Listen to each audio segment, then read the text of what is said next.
오늘 이 시간 하나님께서 우리에게 주시는 말씀은 고린도전서 15장 50절에서 58절까지의 말씀입니다. 신약성경 284쪽입니다. 고린도전서 15장 50절에서 58절까지 말씀 같이 보도록 합니다. 신약성경 284면입니다. 자셨으면 함께 보도록 합니다. 같이 볼까요? 형제들아, 내가 이것을 말하노니 혈과 육은 하나님 나라를 이어받을 수 없고 또한 썩는 것은 썩지 아니하는 것을 유업으로 받지 못하느니라. 보라, 내가 너희에게 비밀을 말하노니 우리가 다 잠잘 것이 아니요 마지막 나팔에 순식간에 호련히 다 변화되리니 나팔 소리가 나매 죽은 자들이 썩지 아니할 것으로 다시 살아나고 우리도 변화되리라. 이 썩을 것이 반드시 썩지 아니할 것을 입겠고 이 죽을 것이 죽지 아니함을 입으리로다. 이 썩을 것이 썩지 아니함을 입고 이 죽을 것이 죽지 아니함을 입을 때에는 사망을 삼키고 이기리라고 기록된 말씀이 이루어지리라. 사망아, 너의 승리가 어디 있느냐? 사망아, 네가 쏘는 것이 어디 있느냐? 사망이 쏘는 것은 죄요 죄의 권능은 율법이라. 우리 주 예수 그리스도로 말미암아 우리에게 승리를 주시는 하나님께 감사하노니 그러므로 내 사랑하는 형제들아, 견실하며 흔들리지 말고 항상 주의 일에 더욱 힘쓰는 자들이 되라. 이는 너희 수고가 주 안에서 헛되지 않은 줄 알미라. 아멘. 어제보다 기온이 조금 떨어진 것 같지만 우리는 머지않아 여름이 오리라고 확신하고 있습니다. 왜 그렇지요? 왜 여름이 오리라고 확신할까요? 우리가 지금까지 살아오면서 경험했기 때문입니다. 계절의 주기에 따라 우리가 옷을 갈아입고 농사를 지으면서 제철 음식을 먹으며 살아왔기 때문입니다. 축적된 경험이 확신과 굳은 신념이 된 것이지요. 여름이면 크게 우는 곤충이 있는데 뭐지요? 매미죠, 매미. 그렇습니다. 가로수나 집 근처에서 어렵지 않게 매미 우는 소리를 들을 수 있습니다. 여러분은 어떠신지 모르겠지만 저는 올해만큼은 여름이 빨리 오면 좋겠습니다. 왜냐하면 더위가 오면은 코로나19와 같은 바이러스가 소멸될 가능성이 높기 때문입니다. 매미 얘기를 잠시 했는데요. 매미는 땅 속에서 5년에서 7년 동안 군뱅이로 살다가 등을 째고 또 허물을 벗는 데만도 약 3시간이 걸린다고 합니다. 그렇게 세상에 나와 사는 시간이 불과 2주 정도 되고요. 또 그 중에서도 짝을 만나는 것도 일부라고 합니다. 그래서 매미가 날개를 비비며 더 크게 우는 것인지도 모르겠습니다. 매미뿐이겠습니까? 자연에는 이와 같은 신비한 일이 얼마나 많은지 모릅니다. 암탉이 낳은 것은 분명히 알인데 그 알, 그 달걀을 21일간 암탉이 품으니까 어떻게 됩니까? 어떻게 변화되지요? 병아리가 됩니다. 병아리가 되어서 어미닭을 졸졸 따라다니며 소리를 냅니다. 완전히 다른 모습이 된 것이지요. 지난 주일 예배 시간에 배와 사과 씨를 보여드리면서 그 씨가 나중에는 우리가 생각지도 못한 형체로 변화되는 것에 대해 말씀드렸습니다마는 우리가 생각을 조금만 해도 하나님의 창조하심과 섭리 또 그리고 인생 가운데 보여주신 무수한 진리가 얼마나 많은지 모릅니다. 사람들이 그저 자신이 살아오면서 경험했던 것만을 주장하고 그것만이 전부인 줄 알고 살기 때문에 하나님의 전능하심과 신묘막측하신 그 은혜와 능력을 알지 못하는 겁니다. 우리가 자식들을 사랑합니다. 그렇다고 어린 자식에게 세상의 모든 지식을 한꺼번에 가르치거나 주입하지는 않습니다. 아이의 키가 자라고 생각이 자라면 또 사회에 발을 내딛게 되면 그때 필요한 것들을 챙겨주고 가르쳐주고 격려합니다. 왜요? 이제는 그만한 그릇이 되었기 때문입니다. 그러한 것들이 필요한 시기가 되었고 그것이 우리에게 허락된 삶이기 때문입니다. 그런데 어떤 아이가 성장하지 못하고 오히려 퇴행한다면 어떻게 되겠습니까? 그것은 참으로 안타까운 일이 아닐 수 없습니다. 신앙생활도 그렇지 않겠습니까? 바울은 고린도 교회 일부 성도들이 부활이 없다고 주장한다는 말을 전해 듣고 부활은 확실히 있다고 합니다. 교회를 좀 다니고 시간을 내어 성경 공부를 해보신 분들은 잘 아시겠지만 예나 지금이나 성도는 가장 먼저 복음을 듣게 됩니다. 복음은 곧 하나님께서 세상을 사랑하여 독생자 예수님을 이 땅에 보내주시고 예수님께서 우리의 죄를 대속하시기 위해, 대속이라는 것은 대신 지불한다, 대신 갚는다 이런 뜻이죠. 대속하시기 위해서 성경대로 십자가에 달려 죽으셨다가 성경대로 사흘 만에 다시 살아나심으로 완전한 구원자가 되시고 누구나 예수님을 믿기만 하면 하나님의 자녀로 거듭나고 성령의 도우심과 인도하심 가운데 영원한 생명과 평안을 얻는다. 그리고 부활하시고 승천하신 예수님께서 때가 되면 재림하셔서 하나님의 나라를 완성하실 것이며 우리 또한 영생할 것이라는 것입니다. 이것이 복음의 내용입니다. 여기에 부가적인 설명이 더 필요하기도 하지만 이것이 성경의 핵심 아닙니까?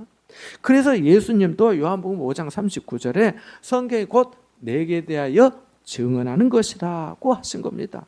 신앙생활하면서 우리가 마지막까지 놓지 말아야 할 것이 믿음인데 이 믿음의 구체적인 내용이 바로 하나님의 말씀인 성경입니다. 예수님 당시에 지금 우리가 보는 신약 성경은 없었습니다. 구약 성경만 있었습니다. 중요한 것은 예수님께서 이 구약 성경의 말씀을 직접 인용하시고 성경이 자신에 대해 증언한다고 하신 겁니다. 이러한 사실은 신약 성경에 잘 나타나 있고 우리가 읽은 오늘 본문 말씀에도 나옵니다. 구약의 말씀이 인용되고 있거든요. 그러니까 복음은 성경에 있고 성경의 핵심은 예수 그리스도이십니다. 그래서 성경을 도외시하고 자신의 취향이나 경험이나 다른 어떤 사상이나 철학을 기반으로 해서 성경을 이해하려고 하면 아니 되겠습니다. 그런데 이런 문제가 고린도 교회에 있었던 것입니다. 우리가 1장부터 15장까지 배우고 있습니다만 고린도 교회 안에 문제가 많았습니다. 바당을 짓는 것, 십자가에 못 박힌 예수 그리스도보다 세상의 지혜와 지식을 자랑한 것, 함께 모여 예배하면서 또 시기와 분쟁이 있었던 것, 하나님의 성전의 지체가 되었음에도 불구하고 사람을 자랑한 것, 교만한 것, 음행의 사건, 성도들 간의 문제를 원만히 해결하지 못하고 세상 법정에 소송한 것, 불의를 행하고 우상의 재물을 조심성 없이 먹어서 믿음 약한 사람들을 넘어지게 한 것, 바울의 사도의 직분을 의심하고 깎아내리면서 흔든 것, 주님께서 친히 제정하신 성만찬을 엉망으로 만들면서 하나님의 교회를 멸시한 것, 빈궁한 자들을 부끄럽게 한 것, 많은 은사를 선물로 받았지만 그것을 교만하게 자랑하면서 사랑 없이 행한 것, 그리고 여기에 이제는 복음의 핵심인 부활까지도 없다고 부정하는 사람들이 있었으니 생각해보면 얼마나 어려운 교회입니까?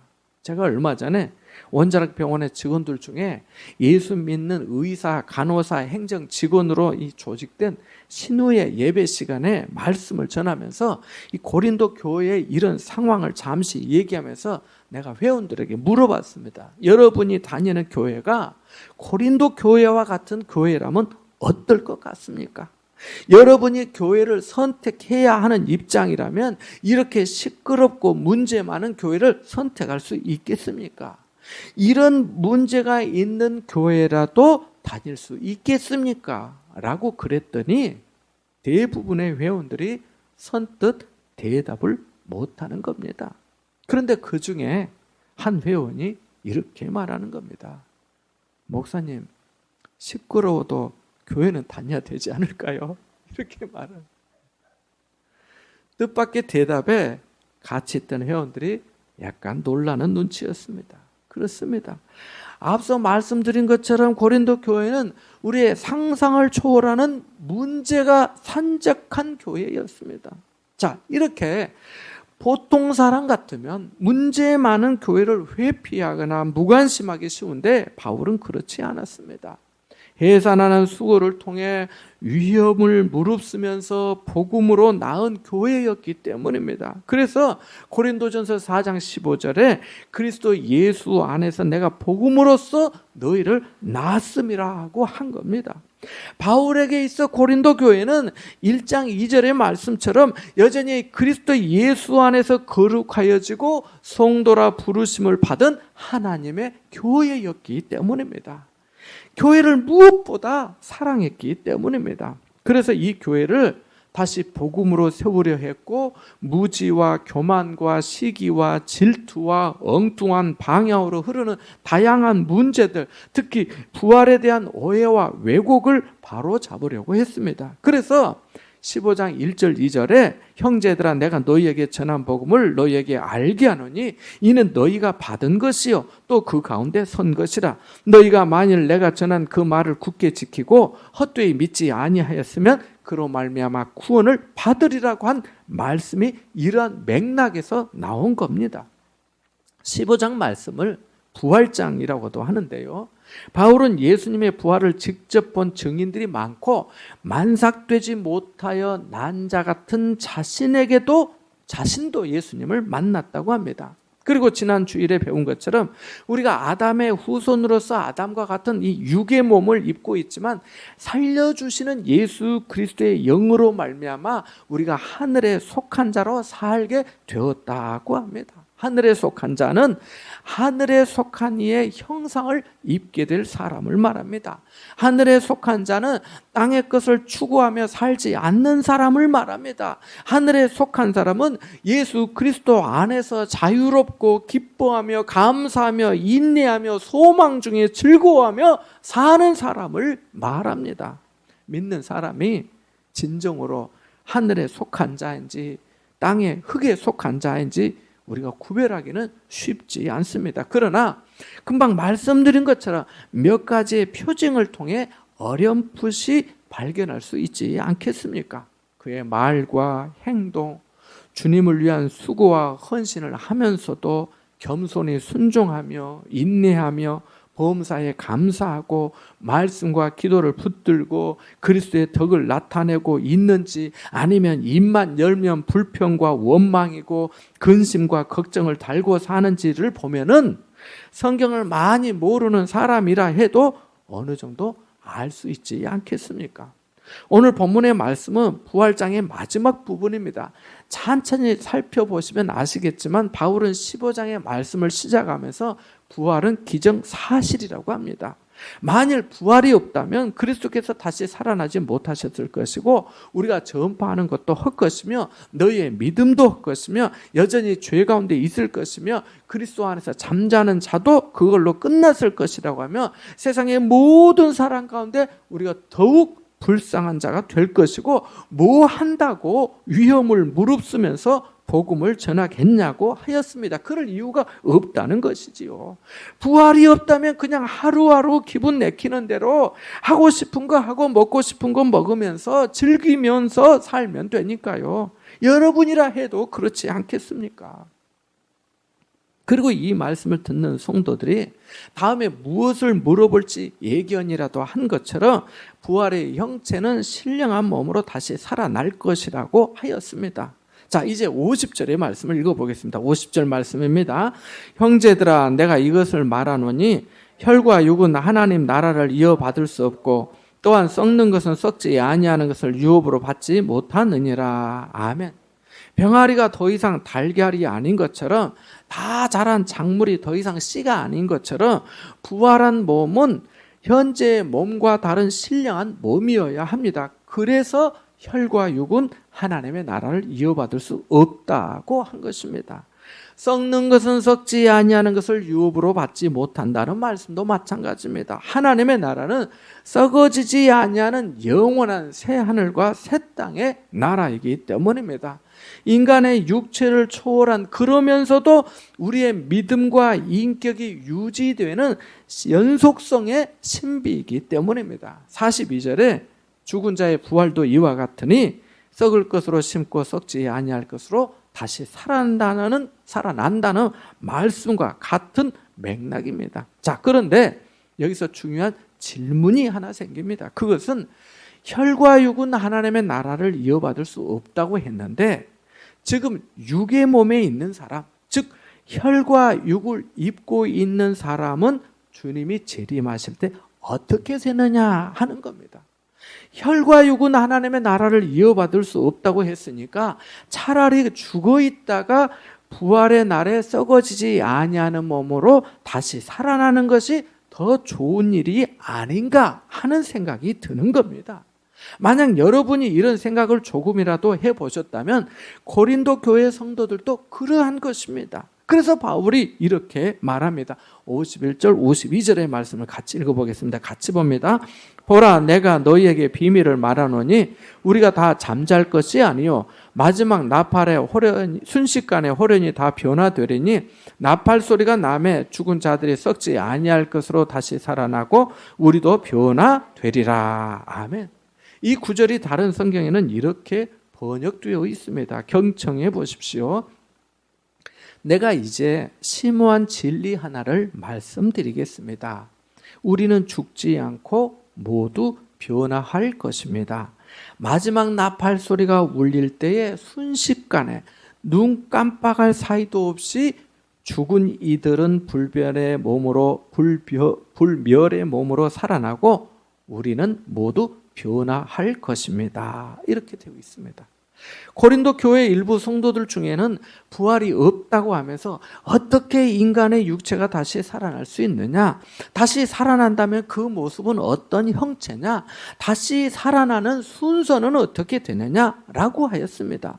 이미 전에 받은 말씀에 굳게 서 있기만 하면은 하나님의 능력 안에서 신령한 몸으로 부활할 것인데 그것이 그렇게 알고 싶었던 것입니다.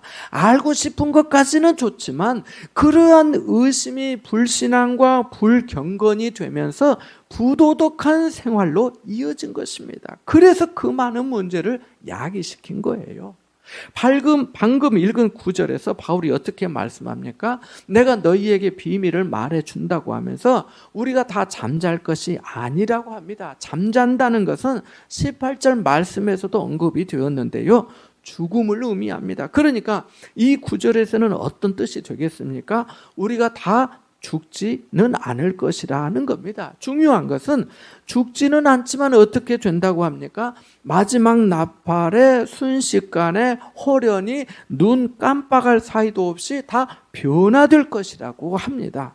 이 말씀은 어떻게 보면은 죽은 자의 부활보다 더 믿기 어려운 말씀이라 할 수 있습니다. 만약 지금 주님이 나팔 소리와 함께 재림하신다면 현재의 몸이 순식간에 신령한 몸으로 하나님의 나라를 이어받을 존재로 변화될 것이기 때문입니다. 저는 만일 주님께서 제 생애 동안 오신다면 그 변화되는 순간을 기다리고 있습니다. 그것은 어벤져스나 슈퍼맨의 변화와 비교할 수 없는 완전히 새롭고 완벽하고 영원하고 영적인 변화가 될 것이기 때문입니다. 또 이렇게 말씀하니까 어떻게 그럴 수 있느냐고 의문을 가지신 분이 계실지 모르겠습니다. 그러나 하나님에게는 모든 것이 가능하신 줄 믿습니다. 그분은 창조주이시기 때문입니다. 부활도 하나님의 창조의 연장 아니겠습니까? 하나님과 동행했던 에녹이 어떻게 하나님의 부름을 받았습니까? 성경은 그가 믿음으로 죽음을 보지 않고 옮겨졌으니 하나님이 그를 옮기심으로 다시 보이지 아니하였다고 히브리서 11장 5절에 말씀하였고 열왕기하 2장 11절에 보면 엘리야가 회오리 바람으로 하늘로 올라갔다고 하였고 마태복음 17장 2절에도 예수님께서 변형되사 그 얼굴이 해같이 빛나며 옷이 빛과 같이 휘어졌다고 하였습니다. 고린도 후서의 말씀을 배우게 되면 다시 확인하게 되겠지만 고린도 후서 3장 18절에 보면 주의 영광을 보며 그와 같은 형상으로 변화하여 영광에서 영광에 이르니 곧 주의 영으로 말미암음이니라 라고 합니다. 할렐루야. 52절은 51절에 대한 보충의 말씀이라 할 수 있습니다. 아시는 분도 있으시겠지만 데살로니가 교회 성도들도 로마의 박해를 견디며 또 믿음을 지키면서 예수님의 재림과 부활에 대한 관심이 많았습니다. 우리가 힘들면 힘들수록 이 세상의 삶의 고난과 시련과 또 환난과 불같은 시험이 우리를 덮치면 덮칠수록 우리가 하나님께 대한 소망을 더욱더 갖게 되잖아요. 그런 면에서 바울이 그들에게 이렇게 말합니다. 데살로니가전서 4장 16절에서 18절 말씀인데 이렇게 말씀합니다. 주께서 호령과 천사장의 소리와 하나님의 나팔 소리로 친히 하늘로부터 강림하시리니 그리스도 안에서 죽은 자들이 먼저 일어나고 그 후에 우리 살아남은 자들도 그들과 함께 구름 속으로 끌어올려 공중에서 주를 영접하게 하시리니 그리하여 우리가 항상 주와 함께 있으리라. 그러므로 이러한 말로 서로 위로하라고 합니다. 주님의 부활과 재림은 이 험한 세상을 살아가는 우리에게 강력한 소망과 위로가 되는 줄 믿습니다. 이제 53절에서 56절까지의 말씀을 읽어보겠습니다. 같이 봅니다. 53절부터 56절까지의 말씀입니다. 이 썩을 것이 반드시 썩지 아니할 것을 입겠고 이 죽을 것이 죽지 아니함을 입으리로다. 이 썩을 것이 썩지 아니함을 입고 이 죽을 것이 죽지 아니함을 입을 때는 사망을 삼키고 이기리라고 기록된 말씀이 이루어지리라. 사망아 너의 승리가 어디 있느냐? 사망아 네가 쏘는 것이 어디 있느냐? 사망에 쏘는 것은 죄요 죄의 권능은 율법이라. 아멘. 53절과 54절은 50절과 같은 말씀인데요. 이 썩을 것이 반드시 썩지 아니할 것을 입겠고 이 죽을 것이 죽지 아니함을 입으리로다. 이 썩을 것이 썩지 아니함을 입고 이 죽을 것이 죽지 아니함을 입을 때라고 합니다. 주목할 것은 입는다는 표현입니다. 이것은 우리가 마치 몸은 그대로이지만 그대로이고 이 옷만 갈아입는 것처럼 변화되는 것을 의미합니다. 놀라운 것은 이 옷이 곧 세례를 통해 입는 옷입니다. 왜냐하면 갈라디아서 3장 27절에 보니까 누구든지 그리스도와 합하기 위하여 세례를 받은 자는 그리스도로 옷 입었다라고 하였기 때문입니다. 그리스도로 옷 입은 자는 썩지 아니하는 영원한 생명의 옷을 입은 줄 믿습니다. 제가 어렸을 때 마을에 장례가 나면 어느 댁에 누가 돌아가셨다는 말씀을 들었습니다. 그런데 교회를 다니고 성경을 보면서 시편 90편 3절에 보니까 주께서 사람을 티끌로 돌아가게 하시고 말씀하시기를 너희 인생들은 돌아가라 하셨다는 말씀이 있는 겁니다. 수천 년 전에 쓰인 성경에 이런 말씀이 있어서 얼마나 놀랐는지 모릅니다. 자, 그런데 우리는 이러한 죽음에 대해 생명이 끝났다고 보통 말합니다. 맞는 말씀입니다. 그러나 믿는 자에게는 그리스도로 옷 입은 자에게는 썩을 것을 썩지 아니함을 입고 죽을 것이 죽지 아니함을 입을 때는 사망이 삼키고 이기리라고 한 말씀이 성취될 거라고 말씀합니다. 여기 사망이 삼킨다는 것은 사망을 영원히 멸하실 것이라는 이사야 25장 8절 말씀에서 인용된 말씀으로 주님이 다시 오시는 날 마지막 나팔의 순식간에 눈 깜빡할 사이도 없이 변화되는 그때 사망은 완전히 패하고 만다는 것입니다. 그래서 고린도후서 5장 4절에 죽을 것이 생명의 삼킴바 되게 하려 함이라고 한 것입니다. 죽음이 생명에 넘겨져 더 이상 없다는 것입니다. 생명이 끝난 것이 아니고 죽음이 끝났다는 겁니다. 어떻게 이것을 우리가 알고 보증할 수 있을까요? 그래서 고린도후서 5장 5절에 곧 이것을 우리에게 이루게 하시고 보증으로 성령을 우리에게 주신 이는 하나님이시다고 한 겁니다. 사망은 죽음을 말하는데요. 사망은 그동안 우리를 두려움에 몰아넣었고 인생에게 가장 강력한 위협이 되었습니다. 사망이 왜 이렇게 능력을 발휘하게 된 걸까요? 그것은 다 죄 때문입니다. 죄의 삭시 사망이기 때문입니다. 알고 보면 죽음보다 무서운 게 죄입니다. 죄 때문에 사망이 우리에게 왕노릇하였고 지금도 왕노릇하고 있기 때문입니다. 죄가 어떻게 왕노릇하면서 우리를 굴복시킬까요? 그것은 율법을 통해서 그렇게 합니다. 죄의 권능은 율법이라는 말씀이 이런 의미입니다. 세상 법에서도 털면 먼지 안 나는 사람이 없다고 하는데, 하나님의 말씀엔 율법에 비춰보면 죄 없는 사람이 누가 있겠습니까? 그 죄값으로 사망에 이를 수밖에 없는 것이 인생입니다. 그런데 이 죄의 문제를 예수님께서 십자가에 달려 죽으심으로 해결하시고, 그래서 15장 3절에 보면 그리스도께서 우리 죄를 위하여 죽으시고 라고 한 것입니다. 또 부활하심으로 사망까지 완전히 물리치신 것입니다. 이런 이유로 55절에 사망아 너의 승리가 어디 있느냐? 사망아 네가 쏘는 것이 어디 있느냐? 사망아 네가 쏘는 독침이 어디 있느냐라고 한 것입니다. 더 이상 사망이 힘을 쓰지 못한다는 겁니다. 그래서 57절에 이렇게 말씀합니다. 함께 읽어볼까요? 승리의 창가인데요. 함께 봅니다. 시작. 우리 주 예수 그리스도로 말미암아 우리에게 승리를 주시는 하나님께 감사하노니. 아멘. 인생은 스스로 죄 문제를 해결할 수 없습니다. 죽음의 문제를 넘어설 수 없습니다. 오직 예수 그리스도를 통한 하나님의 은혜로만이 해결할 수 있습니다. 그래서 우리에게 승리를 주시는 하나님께 감사하다고 한 겁니다. 자, 그럼 이제 중요한 것은 이제 우리가 어떻게 살아야 하느냐 아니겠습니까? 어떻게 살아야 할까요? 어떻게 사는 것이 하늘에 속한 자로 부활의 확신과 소망을 가진 성도로서 사는 길일까요? 58절 말씀이 우리 삶의 방향을 확실히 구체적으로 가르쳐 줍니다. 함께 읽어보겠습니다. 58절입니다. 그러므로 내 사랑하는 형제들아 견실하며 흔들리지 말고 항상 주의 일에 더욱 힘쓰는 자들이 되라. 이는 너희 수고가 주 안에서 헛되지 않은 줄 알미라. 아멘.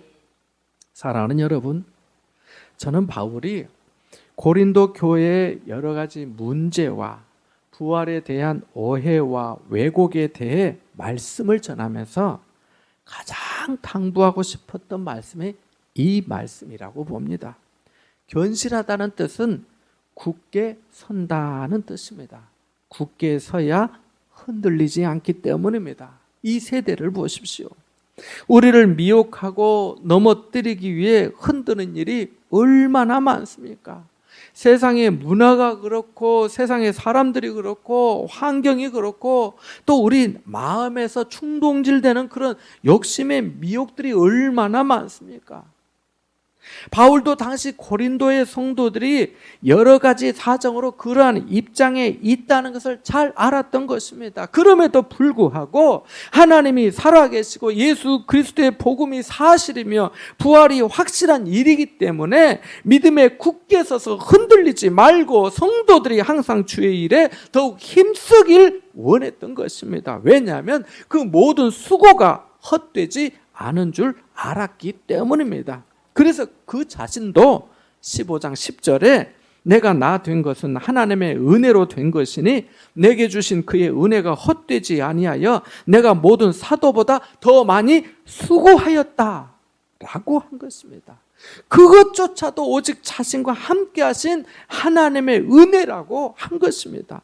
하나님의 은혜가 아니면 굳게 설 수 없고 주님의 일을 할 수 없으니까요. 진리의 길을 아는 사람은 누가 뭐라 해도 그 길을 갑니다.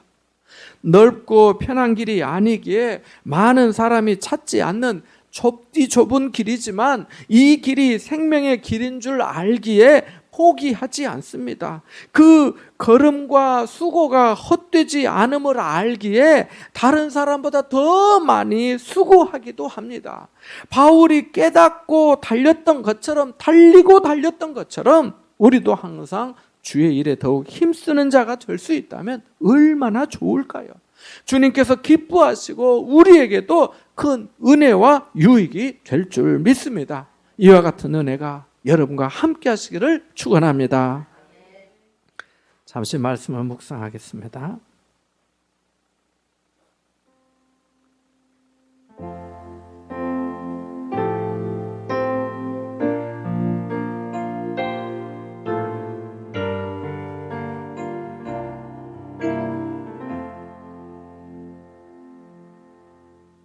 하나님 아버지, 예수 그리스도로 옷 입혀 주시고 그리스도로 말미암아 우리를 죄와 사망의 권세에서 건져 주시고 더욱 굳건한 부활의 소망 가운데 서게 하심에 감사드립니다.